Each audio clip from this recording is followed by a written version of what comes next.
गज केसरी योग। पहले तो ये जानें कि गज केसरी योग बनता किन किन ग्रहों से है। गज केसरी योग गुरु और चंद्र से बनता है। जब आपकी पत्री में गुरु और चंद्र एक ही भाव में होते हैं या एक दूसरे को देखते हैं तब गज केसरी योग बनता है। तो अब तक आपने सुना था कि जिसकी पत्री में गज केसरी योग होता है वो बहुत वेल्दी होता है, उसके पास बहुत प्रॉस्पेरिटी होती है, और जिसकी पत्री में गज केसरी योग होता है उसको कभी किसी चीज़ की कमी नहीं होती और वो राजा जैसी जिंदगी जीता है। पर आज हम गज केसरी योग की सच्चाई जानेंगे। गज केसरी योग में दो ग्रह होते हैं, चंद्र और गुरु। तो पहले देखिए चंद्र जानते हैं कि चंद्र क्या है। चंद्र क्या जो है वो मन का कारक है। चंद्र क्या है, 15 दिन बढ़ते हैं और 15 दिन घटते हैं। तो चंद्र क्या है, फ्लक्चुएशन। चंद्र आपकी पत्री में जहाँ कहीं भी होंगे वहाँ आपकी पत्री में कुछ ना कुछ अप्स एंड डाउन, कुछ ना कुछ फ्लक्चुएशन ज़रूर होगा। आप सब लोग अपनी पत्री को ज़रूर देख लीजिए। और गुरु क्या है, गुरु ज्ञान के कारक हैं, गुरु स्थिरता के कारक हैं। गुरु के ज्ञान के बिना हम कुछ नहीं सीख सकते। और अब एक कहानी सुनाती हूँ कि चंद्र और गुरु के बीच में कैसा संबंध है। चंद्रदेव और गुरुदेव की साथ में पूजा कभी नहीं होती है। वो क्यों नहीं होती है, उनकी दुश्मनी का क्या कारण है, इसके पीछे एक पौराणिक कथा है।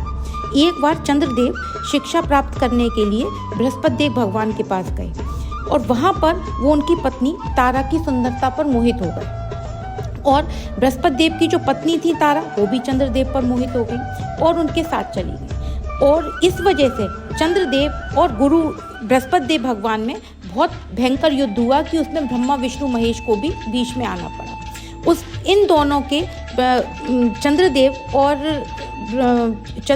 तारा की वजह से एक पुत्र हुआ उनका जो कि बुध ग्रह के नाम से जाना जाता है। तो जब भी आपकी पत्री में गुरु चंद्र का योग होता है वो बहुत अच्छा नहीं होता। ये हमेशा आपके जीवन में फ्लक्चुएशन देता है, कहीं ना कहीं चीटिंग देता है, अप्स एंड डाउन देता है, आपका वेट बढ़ा देता है, आपको आलस देता है। आप लोग सब अपनी पत्रियों में चेक करिए कि जिस भाव में ये चंद्र गुरु का योग होता है वहाँ से रिलेटेड कोई ना कोई प्रॉब्लम आपको होगी ही होगी। हाँ, लेकिन अगर चंद्र और गुरु के साथ मंगल और सूर्य जैसे बड़े प्लेनेट बैठ जाते हैं तो फिर भी ये कहीं ना कहीं स्टेबिलिटी आपकी पत्री में आपको दे देते हैं। आपकी जो प्रॉब्लम है वो उसको थोड़ा सा कम कर देते हैं। तो अगर किसी की भी पत्री में गुरु चंद्र का योग है और उसको कोई भी इस वजह से परेशानी आ रही है तो हम ये जानते हैं कि इसके लिए हम क्या उपाय करें। इसके लिए आपको क्या करना है कि आप सबसे पहले सुबह उठकर प्राणायाम मतलब ओम का उच्चारण करना शुरू कर दें।